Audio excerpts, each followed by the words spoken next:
Good evening welcome to 6 at 6 p.m. This is Yamini. ఇక details చూద్దాం. వెనుకబడిన వర్గాలకు కాంగ్రెస్ ప్రభుత్వం వెన్నుపోటు పొడిచిందని బీఆర్ఎస్ వర్కింగ్ ప్రెసిడెంట్ కేటీఆర్ అన్నారు. బీసీ డిక్లరేషన్ పేరిట ప్రజలను కాంగ్రెస్ పార్టీ మోసం చేసిందని విమర్శించారు.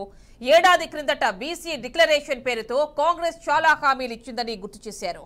ఆ హామీలు కాంగ్రెస్ ప్రభుత్వం అమలు చేసిందా అని ప్రశ్నించారు. హన్మకొండలోని బీఆర్ఎస్ కార్యాలయంలో కేటీఆర్ మాట్లాడుతూ చేతి గుర్తుకు ఓటేసిన పాపానికి చేతి వృత్తుదారుల గొంతు కోసారని ఆరోపించారు. పూర్తి డీటెయిల్స్ నిజామాబాద్ నుంచి మా కరెస్పాండెంట్ ధనుంజయ్ అందిస్తారు. ధనుంజయ్ చెప్పండి.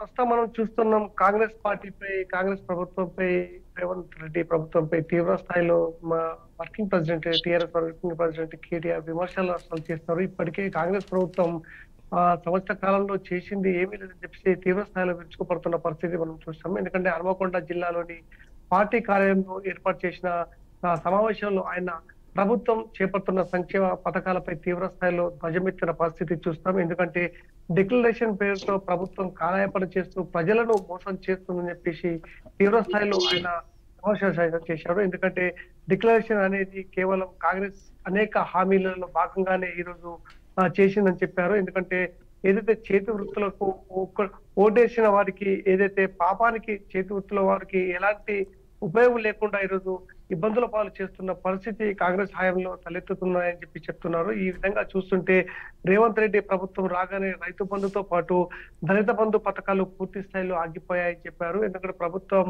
గతంలో ప్రవేశపెట్టిన సంక్షేమ పథకాలు ఈ రోజు పూర్తి స్థాయిలో నిర్వీర్యం అవుతున్నాయని చెప్పారు. ఎందుకంటే గతంలో రైతు బంధుతో పాటు డిక్లరేషన్లు, అదేవిధంగా సమగ్ర సర్వేతో ప్రజలకు మమేకమై ప్రజా సమస్యలు తెలుసుకొని ఈరోజు అనేక అంశాల్లో ఈరోజు ప్రభుత్వం, టీఆర్ఎస్ ప్రభుత్వం అన్ని వర్షాల్లో ముందుండేది. ఈ పరిస్థితుల్లో కాంగ్రెస్ వచ్చిన ఏడాది కాలంలోనే అనేక హామీలతో ముందుకు వచ్చినప్పుడు కూడా ఏ హామీలు నెరవేర్చకుండా డిక్లరేషన్ పేరుతో కాలయాపన చేస్తూ ప్రజలను మోసం చేస్తున్న పరిస్థితి ఇక్కడ చూస్తున్నామని చెప్పారు. ఎందుకంటే స్థానిక సంస్థల్లో ఎన్నికల్లో బీసీలకు సంబంధించిన 42% రిజర్వేషన్ ఇస్తామని కాంగ్రెస్ హామీ సైతం ఇచ్చింది. ఆ హామీలో భాగంగానే కేటీఆర్ ప్రస్తుతం డిక్లరేషన్ జరుగుతున్న పరిస్థితుల్లో ఆయన ప్రభుత్వానికి సైతం గుర్తు చేస్తున్న పరిస్థితి మనం చూసాం. బీసీలకు 42% హామీలు ఇచ్చిన తర్వాతే స్థానిక సంస్థలు పోవాలని చెప్పి చెప్తున్నారు. ఈ విధంగా ఒక్కొక్కటిగా చూస్తుంటే డిక్లరేషన్ పేరుతో కాంగ్రెస్ పార్టీ ఈ రోజు ప్రజలతో పాటు అటు కుల గర్జన పేరుతో ఇరు కులాల మధ్య చిచ్చు పెడుతూ పరుస్తున్న పరిస్థితి మనం ఇక్కడ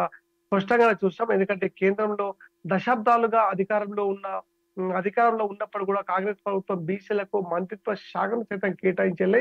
ఈ పరిస్థితుల్లో రాష్ట్ర ప్రభుత్వం సైతం రాష్ట్రంలో అధికారంలో ఉన్నప్పుడు కూడా రాష్ట్రంలో ఒరగబెట్టింది ఏమీ లేదని చెప్పేసి చెప్తున్న పరిస్థితి మనం చూస్తాం. ఎందుకంటే మత్స్యకారులే కావచ్చు, గడవ కులస్తులే కావచ్చు, ఇలా అనేక వర్గాలు ఉన్నాయి. ఆ వర్గాల్లో భాగంగా వర్గాలకు ఈ రోజు ఏడాది కాలంలో ఒరగబెట్టింది ఏమీ లేదని చెప్పేసి ఆయన ప్రభుత్వ తీరుపై తీవ్ర స్థాయిలో కేటీఆర్ విరుచుకుపడుతున్న పరిస్థితి మనం చూసాం. ఎందుకంటే ఇప్పటికే ఏడాది కాలంలో కేవలం హామీలు అటకెక్కాయి. ఎందుకంటే కేవలం ఇచ్చిన 6 గ్యారెంటీల్లో భాగంగా 6 హామీలను సైతం ఎలాంటి సమస్యలు లేకుండా ఈరోజు ఉపయోగం లేకుండా చేస్తున్న పరిస్థితి మనం ఈ విధంగా చూసాం. ఈ పరిస్థితుల్లో ప్రస్తుతం కాంగ్రెస్ పార్టీ కేవలం స్థానిక సంస్థల్లో ఎన్నికలతో పాటు ఈ పరిస్థితుల్లో కులగణన పేరు ముందుకు పోతున్న పరిస్థితి చూస్తున్నాం.